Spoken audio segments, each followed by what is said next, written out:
2013년 8월 중국 산둥성 진안시 중급인민법원, 이날만큼은 중국 내부 재판이 전 세계 뉴스의 중심에 섰습니다. 피고인석에 앉은 남자는 키 180cm가 넘는 체구, 정돈된 외모로 한때 중국의 케네디라 불리던 인물 보시라이였습니다. 그는 흔히 보던 부패 관료와는 거리가 있었습니다. 당시 중국 정치에서 차세대 지도부를 놓고 시진핑, 리커창과 함께 자주 거론되던 인물이었기 때문입니다. 그러나 그날 법정에서 그의 이름 옆에 놓인 단어들은 너무도 무거웠습니다. 뇌물수수, 직권남용, 그리고 한 영국인 사업가의 죽음과 연결된 은폐, 연루 혐의. 한때 수천만 충칭 시민의 지지를 받았고 공산당 내부에서도 황태자로 불리던 인물은 이날 이후 중국 현대 정치에서 가장 극적인 몰락 사례로 기록되게 됩니다. 보시라이를 이해하려면 그의 아버지 보이보부터 봐야 합니다. 자, 보이보는 마오쩌둥 시기 혁명에 참여했고 덩샤오핑 시대에는 경제개혁의 핵심에서 활동한 인물입니다. 중화인민공화국 국무원 부총리, 중국 행정부 서열 최상위권, 또한 그는 이른바 8대 원로로 불리던 혁명 1세대 핵심 그룹에 속해 있었습니다. 이 집단은 공식 직함을 넘어 중국 정치의 방향과 인사에 실질적인 영향력을 행사하던 인물들이었습니다. 자, 보시라이는 이 권력 구조를 멀리서 배운 사람이 아닙니다. 그 안에서 자랐습니다. 문화대혁명 시기 이 집안은 한번 완전히 무너집니다. 아버지는 숙청 대상이 되었고 가문 전체가 정치적 공격을 받습니다. 보시라이는 어린 나이에 수감됐고 어머니는 이후 비극적인 죽음을 맞이합니다. 이 시기는 그의 인생에 지워지지 않는 흔적을 남깁니다. 권력이 사라졌을 때 사람이 얼마나 빠르게 고립되는지, 그리고 정치가 얼마나 잔혹해질 수 있는지를 그는 너무 일찍 목격했습니다. 아버지가 복권된 뒤 보시라이는 다시 관료 사회로 돌아옵니다. 그리고 빠르게 올라갑니다. 다롄 시장 시절 그는 도시 미관과 개발에 집착하다시피 하며 다롄을 중국 내 모범 도시로 만들었습니다. 하지만 더 눈에 띈 것은 정책보다 태도였습니다.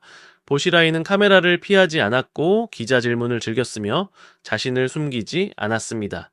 겸손과 침묵이 관료 사회의 미덕으로 여겨지던 시절 그는 세련되고 당당했습니다. 그리고 이 다름이 그를 빠르게 부상시키는 동시에 위험한 인물로 만들기 시작합니다.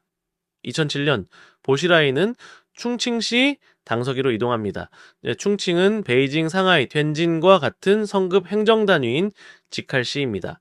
중국 정치에서 시장은 행정 책임자이고 실제 권력은 당서기에 집중됩니다.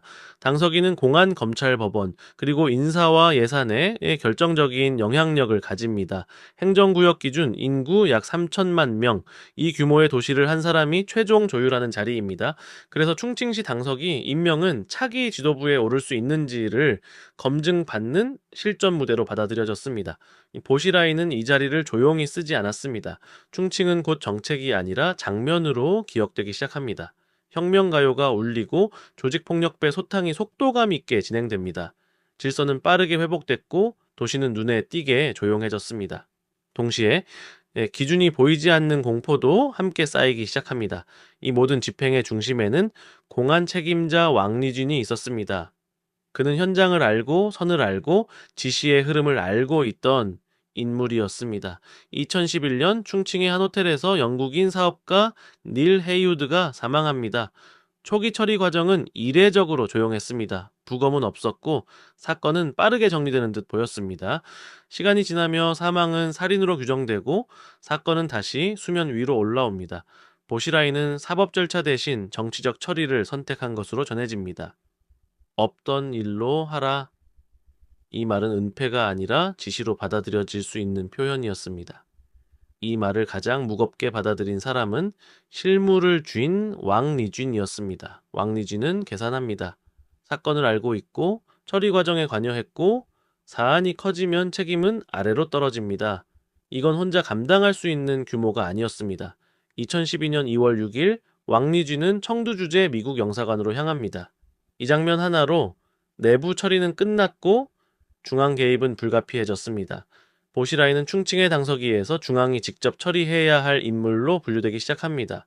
이후 회의 명단에서 빠지고 보도에서 밀리고 역할이 사라집니다.